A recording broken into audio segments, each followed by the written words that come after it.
Hello, and welcome to another episode of the Access Vikings podcast. I'm Emily Leiker, joined by my Minnesota Star Tribune colleagues, Ben Goessling, Andrew Krammer. We are all out at TCO Performance Center, as you can see from the signage behind us, and it's game week. Are we going to call it that for preseason game number one? It is officially game week, yeah. It's a big week. We're doing one of these in person. Yeah, no. First time we've done one of these IRL, as the kids say, in probably, I don't even know the last time we did this. So bear with us. We're going to chat a little bit about what we heard in terms of McCarthy playing, what his kind of timeline for that is going to be Saturday in that game. But first, we're going to talk about some injuries because that will be kind of some of the more pressing stuff throughout the week leading up to the game.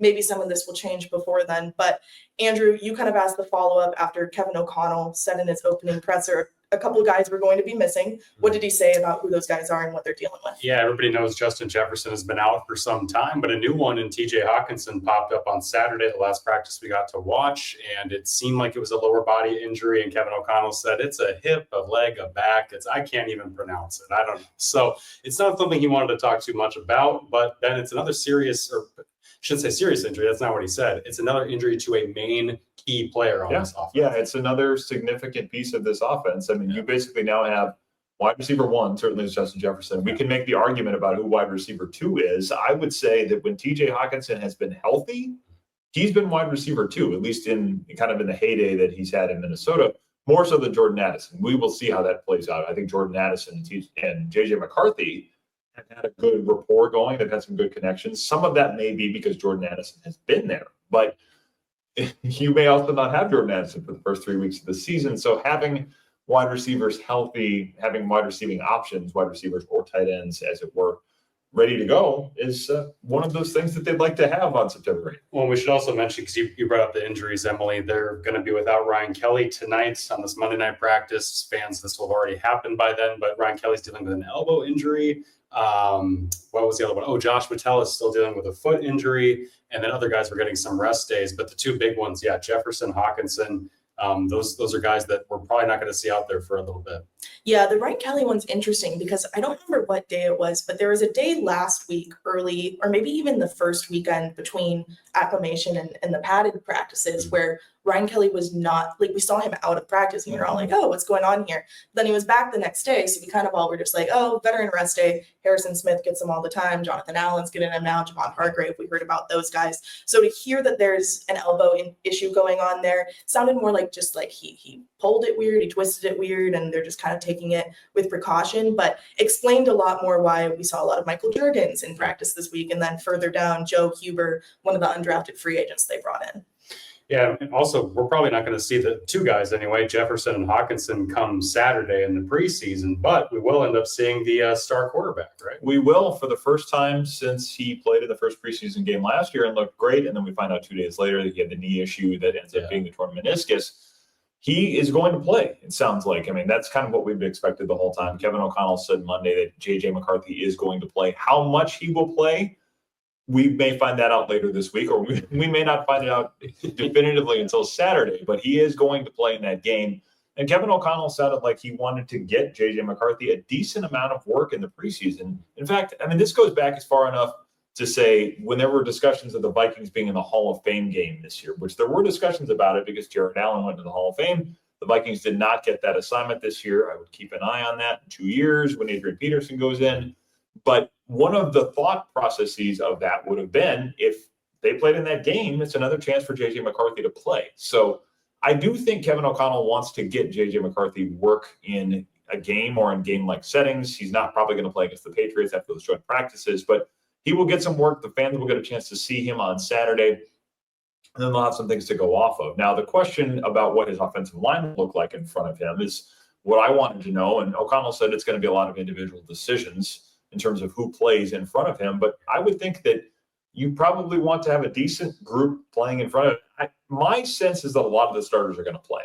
I mean, overall, I think the arrow is going to point toward more of them playing than not. I don't think it'll be a broad brush, as O'Connell said, but my understanding is they are thinking that a lot of the starters will get at least some action. So I'm sure as they're putting McCarthy out there, one of the thoughts is, let's make sure he's got a good line in front of him so we keep him healthy this time after the first game. Right. I want to come back to the line in a second, but like to the point of how much are all of these guys going to play, not just McCarthy. I did think it was interesting that when Kevin O'Connell was talking about the second preseason game, he's like, well, all of those guys are going to be going very hard in the joint practices with the Patriots. So that kind of gave us our indication, I think, that you won't see as much of anyone in that second game, at least those first stringers. But with the line, just based on what we've seen from Fries and Darisaw and how much they have or have not been practicing, I guess have not with Darisaw, Fries has been doing a lot at this point. What's your inclination on either of them playing Saturday? I guess I'd be surprised with Darisaw. Yeah. I think Fries, we may see him. I think that'd be more likely than Darisaw. I would think they'd still be cautious with Darisaw and probably want to get him some work in the joint practices, especially when that's on grass. I think that's the other piece of this. You maybe don't want to put him out there on turf for the first game action. So I would be a little surprised if Darisaw's out there, but we'll see probably throughout the week a little bit better on that. I would think Fries is more likely. Yeah, I think I'm remembering correctly, but O'Connell called tonight the joint practices the real days that we're going to use. Yeah. But you're right. I mean, we're going to see starters in the preseason. You talked about McCarthy. I wouldn't expect, as you said, to see Darisaw just based on the practice schedule. They had him off on Saturday after practicing on Friday. It seems like it's still a rotational basis for him. Yeah. And then at the start of camp, O'Connell said that him and Fries are on two different timelines entirely. So, and Fries has been fully participating now for some time, which has been a great sign for his recovery. But those joint practices, I'd imagine they're trying to save as much of those. They're trying to save as much of the wear and tear on the injured guys for those practices coming up next week, because those are always the ones that they cite as the most important for the team's preparation and all that. We should also mention that last year, Sam Darnold played a one drive, and it was 12 snaps, I believe, on that drive. It was a good one, went all the way down to the goal line. They didn't score, but if McCarthy plays, as McCarthy plays on Saturday, I wouldn't expect it to be maybe more than a quarter at most, right? No, I would be surprised if it's that much. I mean, I would think, that 12 snap kind of range of things, that's a long drive. Maybe it's two drives, depending how things go. I mean, game flow will have something to say about this, but I would be surprised if it's much more than that. I think to probably get him a little bit of work to see how he runs the huddle, see how he looks dropping back, getting some different looks, probably not a ton of different looks because it's preseason and the coverages tend to be pretty vanilla, but they want to get some things, I think, for him to evaluate and have to go off of before those joint practice days with the Patriots next week, which will be pretty big days for him and for them as they get him ready for the season. We saw JJ have maybe one of his best practices so far of training camp on Saturday. I'd certainly say so. He had that really strong 7-on-7 period where it was ones-on-ones.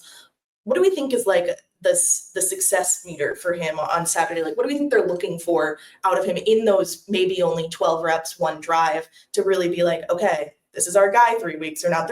He's their guy regardless, but to feel really confident in it. Probably what they saw from Sam Darnold a year ago, right? When we were talking about it, I was thinking that drive looked pretty good from him. It did, yeah. I mean, it's a lot of, can you run the operation of everything? Are you making good decisions? I mean, decision making is probably going to be more of it than, highlight worthy throws. He had a lot of those. JJ McCarthy had a lot of those, especially in that game last year. But I think it'll be a lot of, what was your thought process if you faced pressure? And where did you go with checkdowns? Kevin O'Connell talked Monday about decisions of where he escapes the pocket, not just the decision of should I escape the pocket, but how do I do it? Do I step up versus kind of going backwards like he did on a rep last week and Jonathan Grenard takes him down, or would have taken him down for a sack, obviously. The phantom sacks that we have in training camp, nobody's getting hit, especially quarterbacks wearing no contact jerseys, unless they are the ones initiating the contact, which maybe we'll talk about here in a little bit. But I think a lot of it will be them just kind of wanting to create his thought process. And if he's able to run the offense efficiently, I think they'll probably call it good. I'll be fascinated to see just how he looks in this game, considering how it's looked so just stop and go in practices against this Flores defense. That's not only – it's also noteworthy, like we talk about the performances. Have you guys found it interesting, too, that O'Connell, I think this was last time he spoke, Friday or Saturday, I can't remember. But it must have been Friday, maybe. But he talked about how it's not just scheme, it's the talent up there, too. Trying to say this isn't just Flores getting me on things. Right. This is just the dudes that we got up front are really, really good. He talked about those guys on Monday night as well with Allen and Hargrave, the new guys. But I'll be fascinated to see how McCarthy does because it's looked really tough for him at times against that talent. And yet, when we saw the same thing with Darnold a year ago, but when Darnold got out there against the Giants in Week 1 or against the Raiders in the preseason game last year, he looked pretty good. Yeah, I think this is a tough group to grade against because they do a lot of different things, and it is a lot different in the front now when you have those two guys. I mean, Javon Hargrave, I think O'Connell talked about it. I think Chip Scoggins asked about it Monday night, but we have seen, I mean, the physicality, the violence he plays with has been very noticeable in training camp. And if you have that in your face right away, especially on days where it's either playing with a backup center or just kind of getting used to things when you haven't had your full offensive line for a lot of snaps, that's a lot for a young quarterback to deal with if there is pressure in your lap pretty much immediately, which has happened at some times. So I think some of that is you are seeing a defense that's going to give a lot of people trouble. And he is not the first Vikings quarterback to have trouble with this defense in practices. One of the oldest defenses in the league by average age, right? Against one of the youngest quarterbacks in the league. So that's always, I think, worth keeping in mind. Ben, entering this game week and the first preseason game, you released the first 53-man roster projection. What were some of the difficult did you have any difficult decisions to make? I went back and forth on a few. So I would say a couple of positions stuck out here. Running back was one I went back and forth on for a while about whether it's Ty Chandler or Xavier Scott. I ended up sticking with Chandler for now. It was interesting to hear O'Connell talk about that on Monday. Just they're still looking for consistency from Ty Chandler. I think they're seeing more of that, but I stuck with some of the guys that have been here in the past over guys that were on the practice squad in the past, just for now. I mean, kind of giving the people that have been here and been on the active roster the benefit of the doubt for now. So I went with Chandler there. The linebacking group, I think made a couple of decisions based on special teams. I kept Bo Richter. I kept trying to think who else. Gabriel Murphy I kept. And then a lot of the defensive line was interesting with that group because it was the older guys and then pretty much all Jalen Redmond, Taki Taimani, Levi Drake Rodriguez, and a lot of younger guys through there in the Tyrion Ingram Dawkins. I think the toughest calls I had to make were probably in the secondary.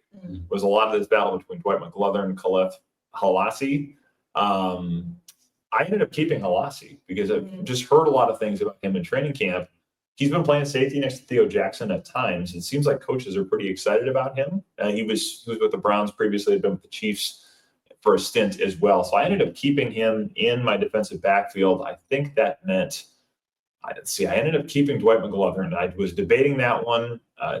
Tavir Thomas, I was debating that. And I think I had one other, kind of in that battle of who's going to be on the roster. What did you do at inside linebacker? Because forgetting if you kept Asamoah in that group or not. I did not. Okay. I had Asamoah out. So that'd be Kobe King. Kobe King stays. Eric Wilson. Correct. Yeah. Yes. So Asamoah is an interesting one because if they were to release him, they save I think it's $1.4 million against the cap, which I think is worth keeping in mind because they do have some cap questions next year. There's moves they can make that will clear up a lot of this stuff. As we mentioned, Michael Juergens is a name that's worth keeping in mind as it relates to that discussion for next year. But Asamoah, I think it's the fact that he hasn't been a terribly productive player beyond special teams. I think moments like Saturday, speaking of which, keep on teasing it. We should just talk. we talked about it. And he decks Aaron Jones. I mean, O'Connell said, he's trying to go for a strip there, but that was one of those moments that I'm sure they're saying, dude, we don't need this. And when he's making, and you can save a little bit of money either to upgrade your roster this year or possibly pull some cap space into next year, that is part of the reason I had him out. So, yes, I do not have him on my 53 in that group. And then the last thing that I'm sure everybody's hanging on bated breath for, punter, I kept Ryan Wright over Oscar Chapman for now. Yeah, Mr. Chapman held for 2 of Will Reichard's 3 misses in training camp so far. So holder-wise, that would seem to be the move. That was what tipped the scales in the all-important punter battle 2025. Boy, if they cut Asamoah, it's beating a dead horse to talk about that 2022 draft class. But boy, It is double tapping that dead horse. Yeah, it really is. That's rough. Shout out Zombieland. Yeah. Lindsay Young's favorite movie. It's been a really popular movie. Yeah, we've had a lot of talk about the brilliance of Zombieland. Lindsay Young from the Vikings does not appreciate it. Craig Peters is a big fan of it. So I'm with Craig on this. I think it's a very good movie. Very good. Emma Stone, like early in her career, is in that movie. Very good cast. Very fun. Great cameo. I won't spoil it if you haven't seen it, but yeah, Zombieland's a great movie. Lindsay's wrong. Sorry, Lindsay. Oh, go ahead. I was going to say, we keep teasing these fights from practice on Saturday, and we should talk them. They were a movie in of themselves. The fights we're talking about are not about debates about Zombieland. No. They're physical fights on the field, which is the first time this training camp that anything has got testy. Yeah. I think that it certainly has earlier in training camp for other teams. Cough, cough, the Detroit Lions were getting pretty testy early on, which, you know what? That's their philosophy. I get it. That's a thing for them. But so Saturday, as we kind of already laid out, they're doing, I think it was an 11, it must have been 11 on 11s, right? Yep. And Aaron Jones is on the run, and obviously you're allowed to hit Aaron Jones. So this wasn't entirely a bad play, but Brian Oswald decks him pretty hard, hard enough that all of us in the media were standing up there and we're kind of like, gets up. I think it was Will Fries comes up first, or is one of the first people over there to stand up for Aaron Jones. He rammed into him. Yeah. Brian Oswald throws a punch, Will Fries, and chaos ensues. That's fight number one. Yep. Initial thoughts or takeaways on the first Dex RB1 throws a punch to the $88 million ring guard. I was going to say, we're keeping track of the money. That's over $100 million. Yeah. That was whatever drop was not worth $100 million. Fight number two is the next snap. They calm everyone down. They bring it back to the line. A lot of air horns. And this one was just one of those good plays by the defense. Kevin O'Connell admitted it tonight talking about this. Tyler Batty gets through the B gap, gets through the offensive line. Dex poor Aaron Jones again. Aaron Jones back to back. It's not Jordan Mason. Of course, it has to be Aaron both snaps. Dex Aaron Jones, who's the first man to step up and to defend his veteran running back. It's JJ McCarthy, ladies and gentlemen. Shoves Tyler Batty. Another fight ensues. Hockey guy instincts coming to play. A little less chaotic than the first one, though. This is when Kevin decided to break practice for a moment and tell everyone, hey, let's chill out. He talked a little bit about this tonight. What did we think of how he messaged what happened that day? Well, he's typically not somebody that likes fighting in practice, but a little bit of physicality, a little bit of intensity. I think he talked about kind of trying to find where that line is. They don't want to have a team that is backing away from being physical, being competitive, being even a little bit confrontational if you have to be. So you are kind of looking for that sweet spot between playing with a little bit of an edge, practicing with a little bit of an edge, and then kind of tipping a little too far. So I think the reason he called them all over, and he said this, is just to say, let's make sure we are on the right side of where that line is, and let's not overstep it. So I think the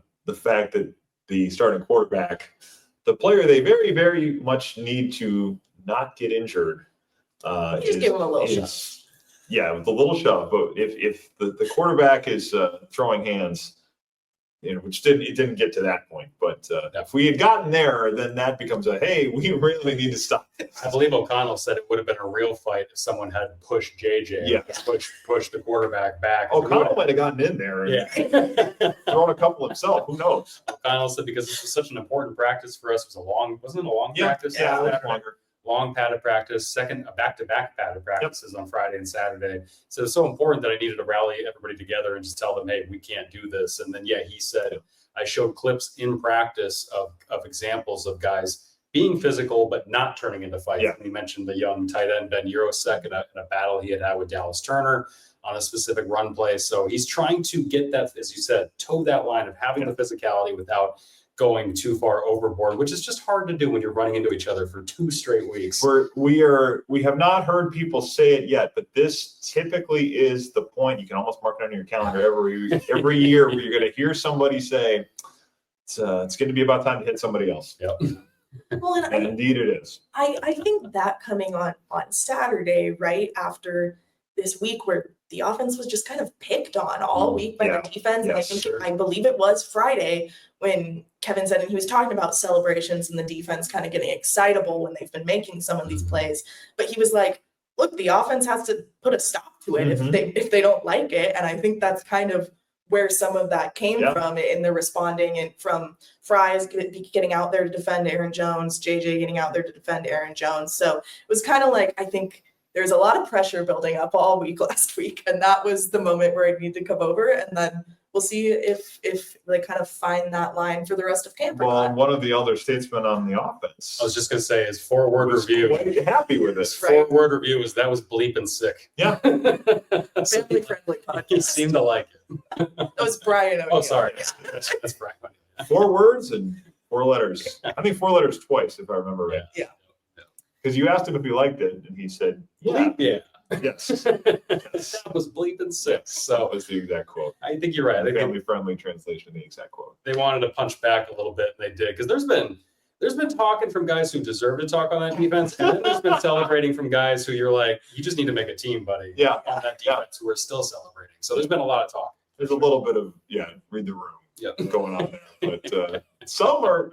Jonathan Grenard has been leading the charge on this, and I talked to him last week about this, and he said that's been very intentional. It's the quote was, "You're gonna hear me or you're gonna feel me," and there's been plenty of both of those things. But I think a lot of the reason he is playing with that edge is, he said, like, we went through last season, we're all beat up at the end of the year, and it's like, what was that? What was the point of that? If we're going to lose in the playoffs? And he basically said, I mean, the more is required stuff comes from him, but a lot of it is, he said, I wouldn't be preaching this. I wouldn't be going this hard or trying to bring everybody along if I didn't think we could make a run. He said, I don't care about the wins in the regular season. I want to be hoisting a Lombardi, is how he put it. So I think a lot of this, at least from him, is very much trying to send a message of, we do have to go further. And he said, I felt like we got a little complacent on the defense at times last year. So I think all of the things you're seeing from him, even if offensive players are getting a little annoyed with it,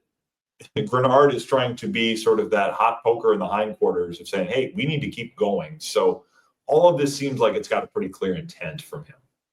You can read that story about Jonathan Grenard on the StarTribune.com now. There's also stories about Theo Jackson from me and Eric Wilson from Andrew coming. It's like the big defensive week. Burned a lot of text on the defense that you can find. They closed practice on Sunday, or they turned it into a walkthrough, and we used the day, I think, to get a lot of work done, to get a lot of these stories done. So there's lots of new stuff to read on our website.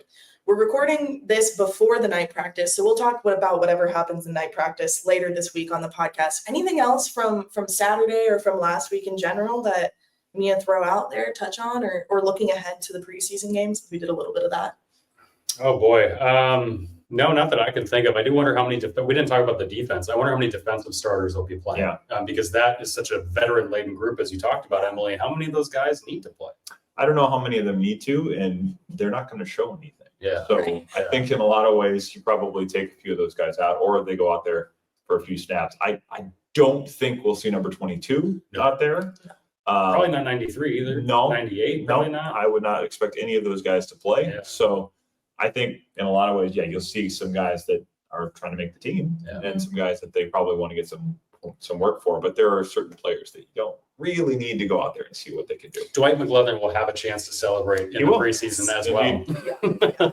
I was going to say, probably the secondary might all be second string guys, because Metellus, if he's still working through this foot ankle thing. Isaiah Rodgers would be interesting. I guess if he seems healthy enough to be practicing at least. But newcomer, but you're right. It's they got enough veteran guys in there. I imagine we'll see the middle class of the defense getting out there.